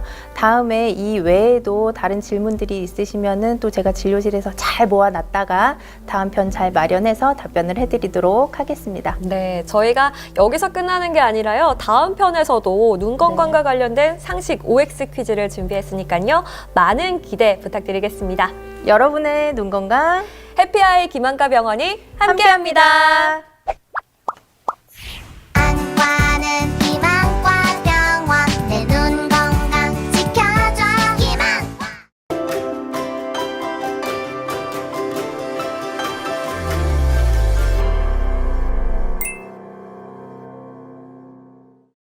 안녕하세요. 김학과병원 녹내장센터 전문의 정종진입니다. 지난 시간에는 녹내장 약물별 부작용에 대해서 저희가 살펴봤는데요. 오늘 제가 말씀드릴 주제는 녹내장 수술에 대해서 말씀을 좀 드리고자 합니다. 사실 저 오늘도 녹내장 수술을 하고 오기는 했는데요. 녹내장 수술, 과연 녹내장을 완치시킬 수 있을지 많이들 궁금하실 것 같습니다. 실제로 저희 김학과병원에서 실시했던 조사가 있었는데 국내 성인 남녀 1000명을 대상으로 고령화에 따른 눈 건강 인식 조사라는 것을 시행을 했었는데요. 과연 녹내장 수술로서 완치가 될 수 있을까요? 라고 질문을 했었는데 무려 43.5% 환자분들이 녹내장은 수술로서 완치가 될 수 있다고 알고 계셨습니다. 생각보다 잘못 알고 계신 분들이 굉장히 많았다는 건데요. 여러분들이 꼭 아셔야 되는 건 녹내장은 완치가 되는 질환이 아닙니다. 녹내장은 치료가 어려운 난치병일 뿐이고요.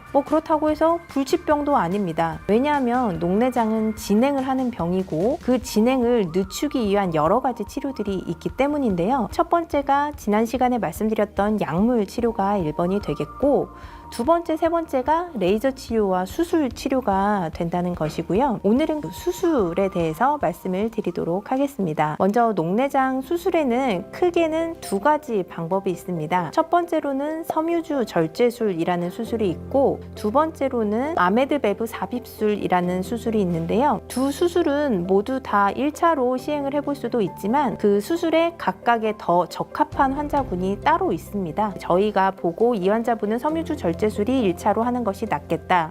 혹은 이 환자분한테는 아메드 배부 삽입술이 더 낫겠다라고 이제 평가를 해서 수술을 시행하게 되고요. 두 수술 모두 다 방수가 잘 빠져나가게끔 길을 만들어준다고 생각을 하시면 되고요. 저 같은 경우는 섬유주 절제술은 환자분들한테 이렇게 설명을 드립니다. 본인 눈의 구조를 이용을 해서 물주머니를 만들어준다 라고 설명을 해드리고요. 아메드 배부 삽입술 같은 경우는 본인 눈의 구조를 이용하긴 하지만 여기 보시다시피 이러한 특수한 밸브가 있습니다.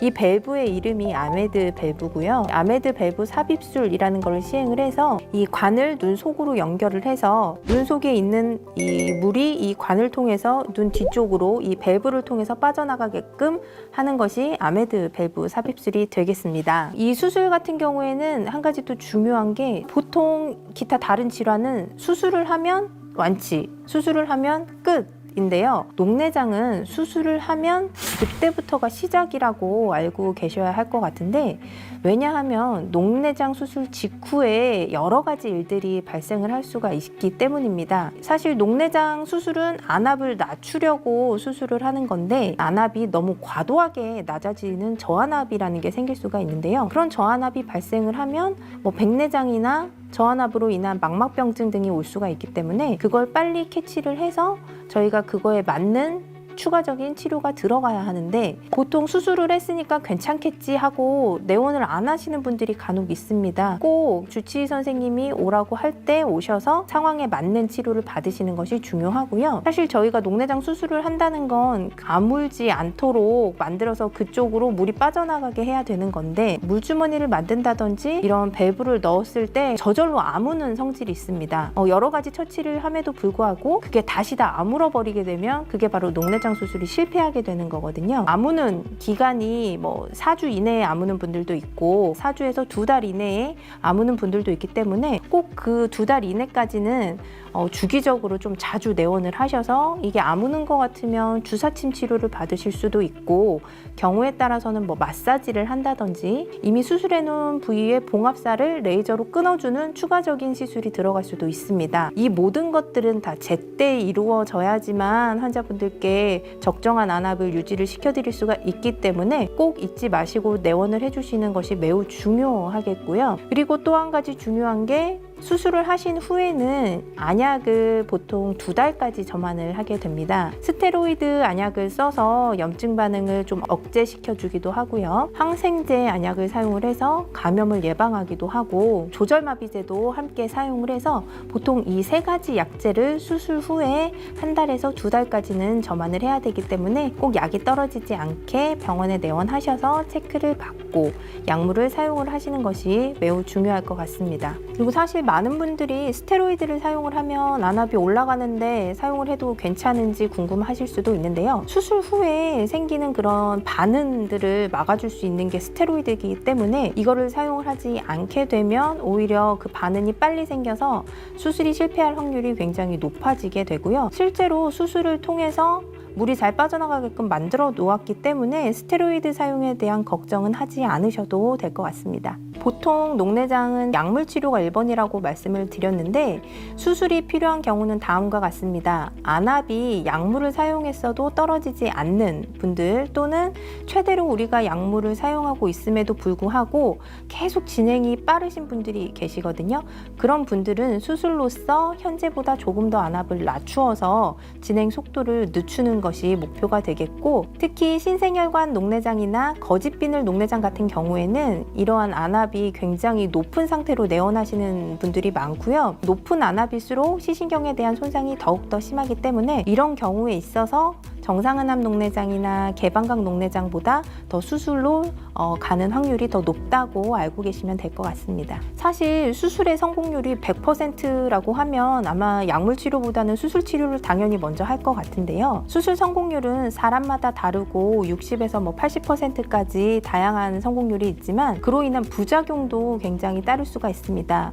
처음에 말씀드렸던 저안압으로 인한 황반변증이라든지 각막이 혼탁이 오는 그런 경우들도 있고요. 여러 가지 눈의 구조를 우리가 변화를 시키면서 수술이 진행이 되는 부분이기 때문에 난시가 생긴다든지 백내장이 더 진행할 수도 있습니다. 따라서 수술을 1번으로 생각하시기보다는 약물 치료를 먼저 받으신 후에 그 후에도 조절이 잘 되지 않으면 주치의 선생님께서 아마 수술을 권유해 주실 것 같고요. 모든 경우에 있어서 수술을 하는 것은 아니라는 점 다시 한번 기억을 해주시면 좋을 것 같습니다. 그리고 마지막으로 제가 조금 말씀을 드리고 싶은 거는 제가 녹내장을 딱 처음에 진단을 하면 실제로 막 우시는 분도 계시거든요. 우리가 녹내장을 초록창 같은 데 쳐보면 실명하는 질환이다 이렇게 나오기 때문에 실명에 대한 두려움이 일단 가장 크신 것 같은데 일단 진단을 받고 나서 관리를 잘 꾸준하게 받으시면 실명까지 가는 경우는 굉장히 드물게 됩니다. 따라서 본인이 정기적으로 약도 잘 넣으시고 검진을 꾸준히 받으시면 실명까지 가지 않으니까 너무 걱정 마시고요. 병원에 잘 내원하시고 약물 점안도 잘 해주시면 좋을 것 같습니다. 여러분의 눈 건강 해피아이 김학과병원이 함께합니다.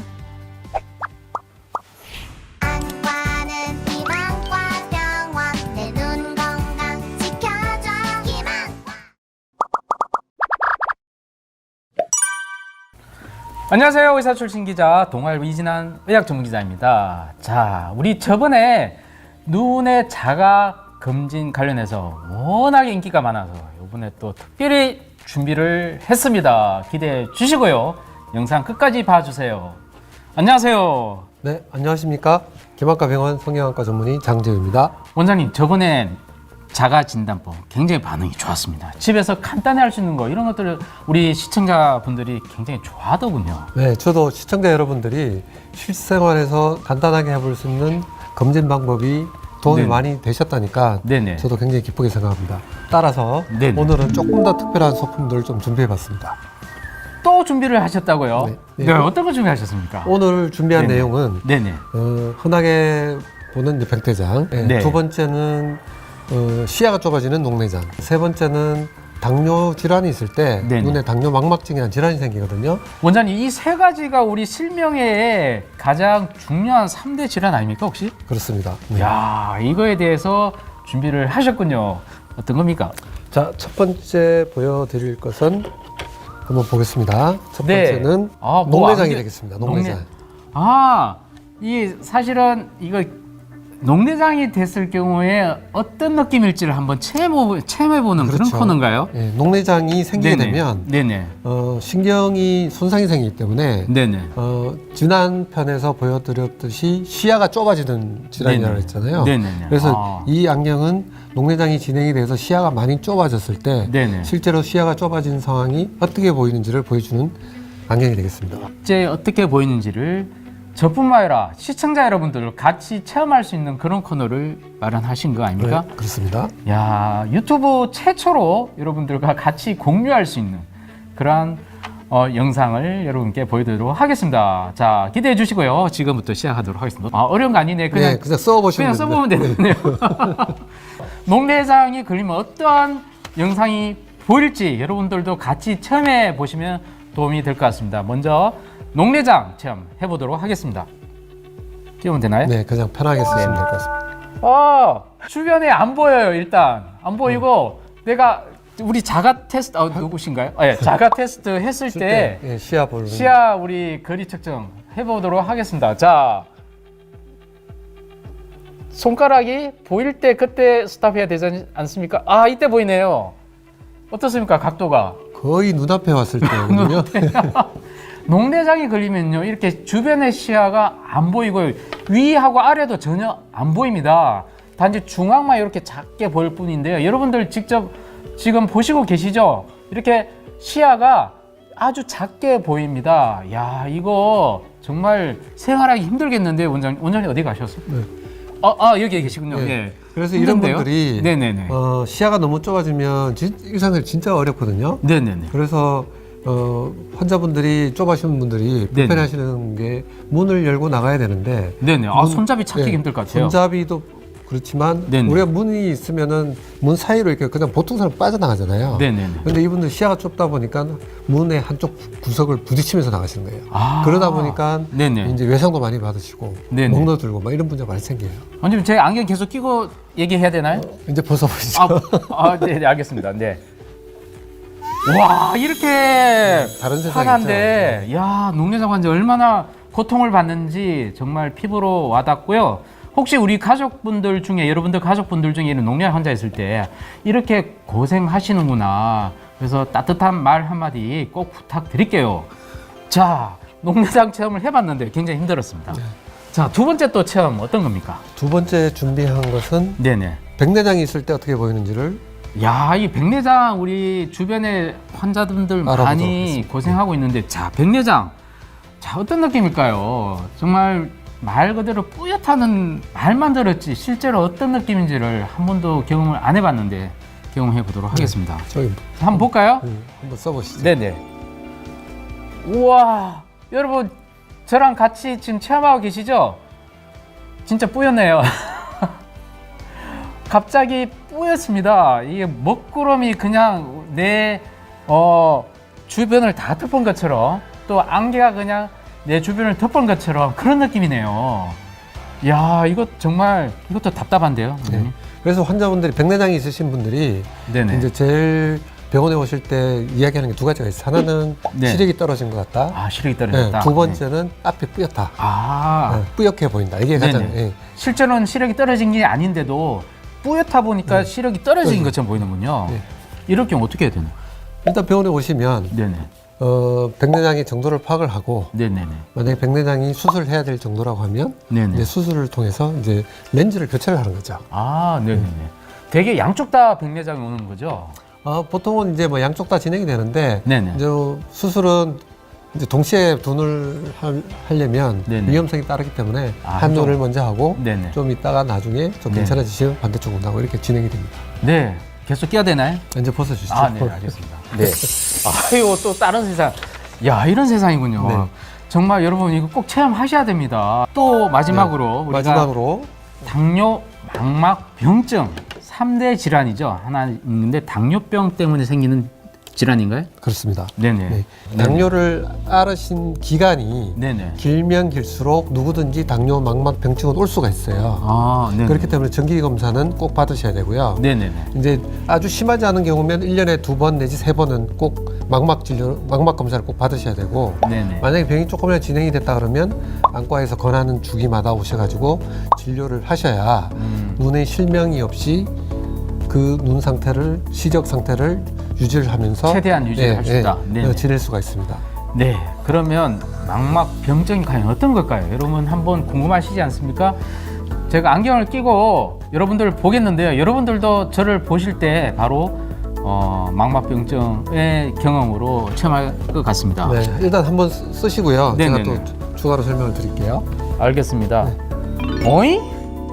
이거 뭐가 얼룩덜룩하게 막 얼룩덜룩하게 좀 지저분한 게 막 있어요. 뭐 이렇게 뭐 칠한 것 같은데요. 이게 진짜 이런 증상입니까? 당뇨 망막증도 결국은 혈관에 이상이 생겨서 생기는 병이거든요. 네네. 그러다 보면 망막에 출혈도 생기고, 아, 네네네. 그럼 네. 여기 점점점점 이게 누리끼게 한 게 이게 출혈로 생긴 흔적인가요? 출혈도 생기. 혈관 속에서 이제 뭐 다른 성분들이 빠져나와요. 그러면서 이제 우리가 삼출물이라고 하는데 네네. 그런 것들이 망막 전체에 골고루 퍼지게 되고요. 아, 세상에. 네. 또 네. 심하게 되면 눈 전체에 이제 피가 나게 되거든요. 네네. 그러면서 피가 가라앉고 그러다 보면 모든 찌꺼기가 있는 것처럼. 그럼 계속 이렇게 살아야 되는 겁니까? 그래서 이제 환자분들요? 이 상황에서 이제 네. 출혈이 많고 만약 그런 문제가 좀 심하게 되면 네네. 수술해서 그걸 말끔하게 제거를 할 수가 있고요. 아, 다행히 제거는 네. 할 수는 네. 있군요. 네. 출혈이 생기는 경우에는 제거를 할 수 있고, 네네. 그다음에 당뇨 망막증이 좀 미세한 망막 자체에 이제 출혈이 있는 경우는 뭐 레이저 치료를 한다든지 아니면 다른 주사 치료를 해서 치료를 할 수가 있습니다. 다행히 요거는 좀 치료가 되는 것 같은데요. 자, 이상 제가 세 가지를 다 경험해봤는데 어느 안경도 제 마음에 드는 게 하나도 없습니다. 차라리 안경은 벗고 살지. 또 다른 세상이. 네. 야, 이 세 가지 실명을 일으키는 이 질환들이 얼마나 고통을 받는지 우리 시청자분들하고 저랑 우리 원장님하고 같이 함께 느껴보고 공감하는 그런 시간이었던 것 같은데요. 와, 어떻게 이런 것까지 다 준비를 하셨나요? 이게 환자분들이 겪는 상황을 잘 모르면 네네네. 참 이해하기 어렵거든요. 그래서 네네. 저희들 똑같이 이제 이런 계기를 통해서 환자분들 실제로 어떤 상황인지를 조금 더 이해를 할 수 있는 네네. 그런 계기가 되고요. 네네. 그거에 그 상황이 만들어지기 전에 미리 좀 검진을 하시고 진료를 하셔서 네. 병을 예방을 할 수 있다 그러면 그게 더 가장 좋은 방법이겠죠. 그렇지만 만약에 그렇지 못한 경우라고 하더라도 병원에서 꼭 진료를 받으시고 더 이상 진행이 되지 않도록 잘 관리를 하시면 네네. 뭐 요즘은 90세 시대도 아니고 100세 시대잖아요. 맞습니다. 100세까지 네. 건강하게 좀 눈을 저는 유지해서 가지 않을까. 150살까지. 네, 그렇게 네네. 네. 유튜브를 통해서 우리 시청자분들과 우리 출연진이 같이 공감하는 그런 시간을 가진 것 같은데요. 보내드렸던 정보들이 네네. 모든 분들한테 유용한 정보가 됐으면 좋겠고요. 네네. 앞으로도 이 의학 정보가 조금 더 이제 실질적으로 조금 와닿는 네. 경험할 수 있는 그런 정보가 될 수 있도록 다음에도 또 더 많은 준비를 해보도록 하겠습니다. 알겠습니다. 다음에 또 좋은 정보로 여러분들이 인사드리도록 하겠습니다. 마치도록 하겠습니다. 감사합니다. 네, 감사합니다. 여러분의 눈 건강 해피아이 개만과 병원이 함께하겠습니다.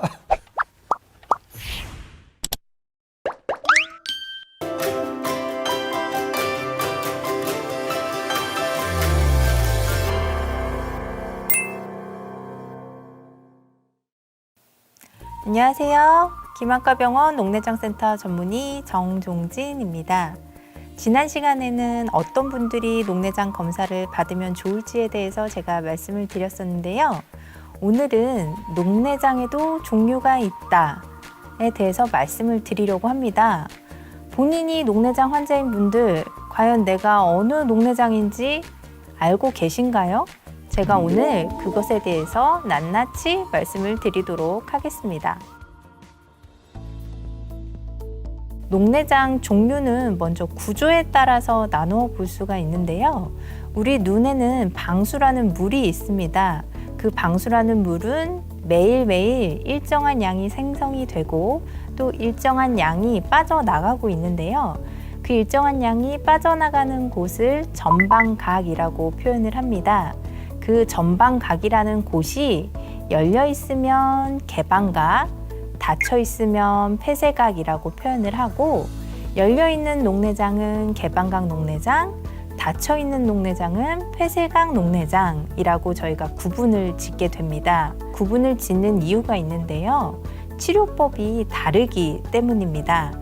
치료법은 제가 뒤에서 구분을 지어서 말씀을 드리고, 먼저 각각 개방각 녹내장과 폐쇄각 녹내장에 대해서 설명을 드리도록 하겠습니다. 먼저 우리가 흔히 말하는 녹내장이 거의 다 개방각 녹내장이라고 알고 계시면 될 것 같습니다. 녹내장 환자의 약 80% 정도가 개방각 녹내장에 해당이 되는데요. 개방각 녹내장은 저희가 말하는 정상안압 녹내장, 고안압 녹내장이 대략적으로 개방각 녹내장 안에 포함이 되겠습니다. 그래서 정상안압 녹내장 같은 경우에는 안압이 10에서 20일 사이 이내인 개방각 녹내장을 정상안압 녹내장이라고 지칭을 하고요.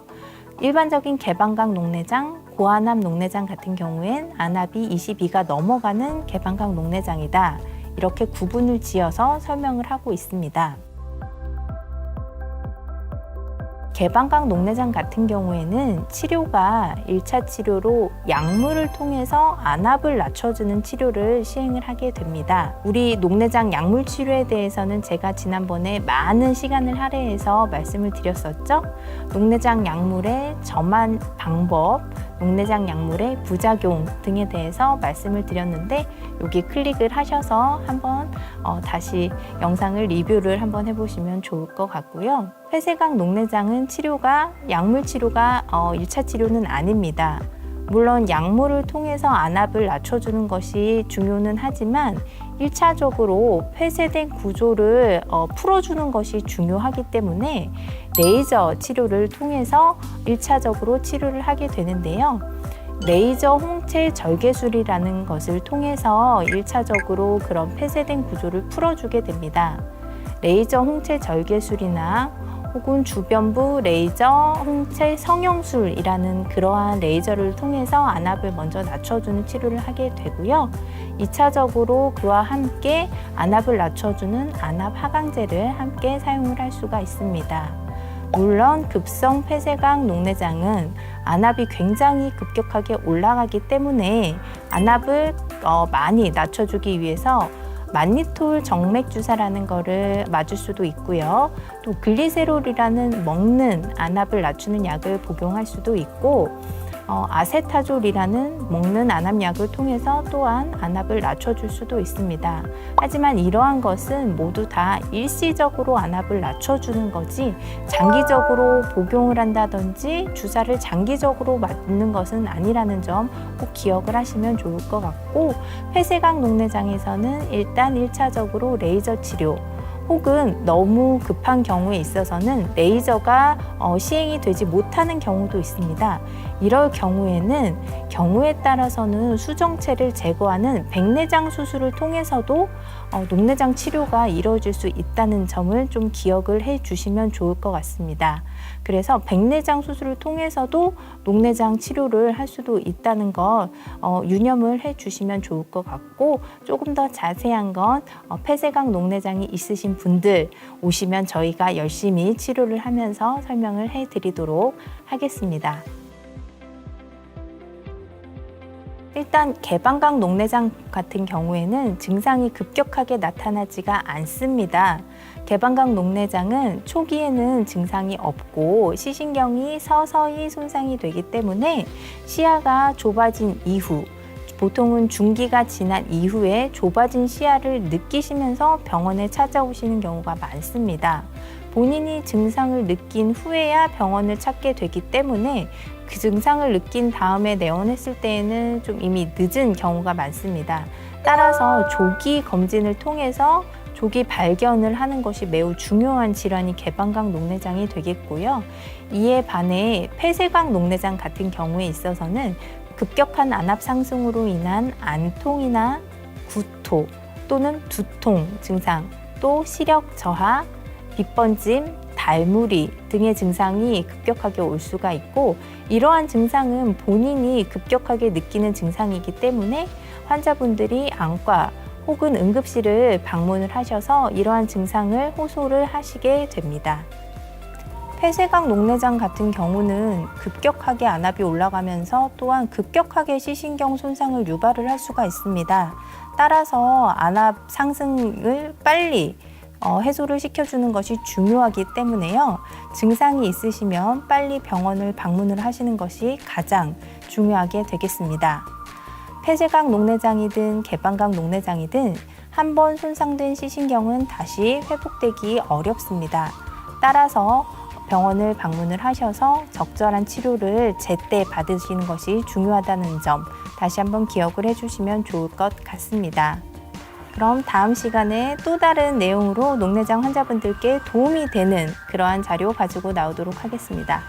여러분의 눈 건강 해피아이 김한과병원이 함께합니다.